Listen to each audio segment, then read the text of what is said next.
Nel, ano ang mga inihayag na posisyon ng Pangulo sa mga isyong ito? Yes, Monica, katatapos lamang ng press briefing ni Pangulong Ferdinand Marcos Jr. at ayon nga sa kanya ay nananatili ang magandang relasyon nila ni Vice President Sara Duterte. Ito ang sinagot ng Pangulo sa gitna ng mga issue ngayong ibinabato kay PBBM ni dating Pangulong Rodrigo Duterte at iba pang mga usapin. It's exactly the same because she hasn't said anything of that nature.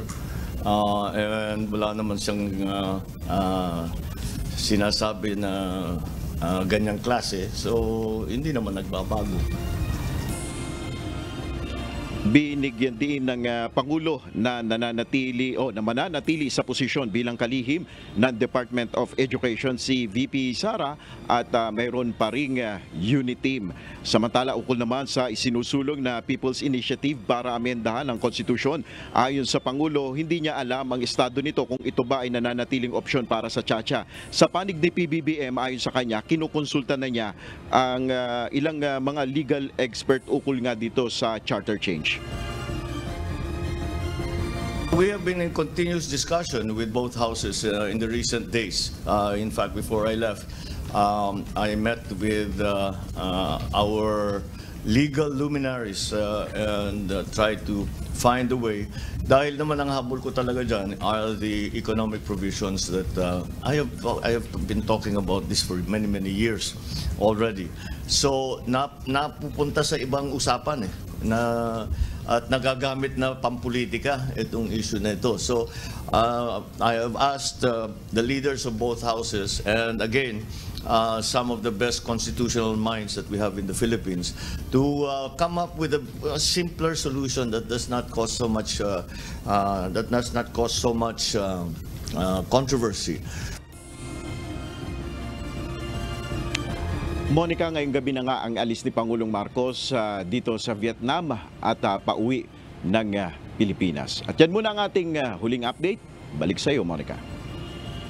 Nel, magmula ng magkaroon ng rally sa Davao, itong ama ni Sara Duterte at ni kapatid ni Sara Duterte, nagkaroon na ba ng pagkakataon na makausap ni Pangulong Marcos si Vice President Sara? Hindi niya nabanggit yung ukol doon sa naging rally. Simula nung siya ay umalis mula dyan sa Pilipinas papunta dito, kung nagkausap na sila ni Vice President Sara Duterte. Ang sinasabi lang ng Pangulo ay nasa magandang sitwasyon o relasyon pa rin sila ni VP Sara. At wala namang sinasabi ang Pangulo na natatalakay ukol nga dito sa mga usapin na ito, mga issue ibinabato sa kanya kay Pangulong Marcos. Pero abangan pa rin natin yung mga magiging development na yan sa mga susunod pa na araw kung tayo magkakaroon pa ng pagkakataon para sa mga ambush interview kay Pangulong Marcos. Huling tanong na lang, Nelo, naitanong din ba sa Pangulo dahil bukod dito sa issue na involving si VP Sara, isa rin sa mga may init na usapin ngayon ay yung parang tila nangyayaring bangayan sa pagitan ng leadership dyan sa Kongreso at sa Senado nga kasama si Senator Amy Marcos. Paano nito maapektuhan yung kanyang administrasyon, lalo na dun sa mga priority bills na isinusulong ng kanyang administrasyon, Nel?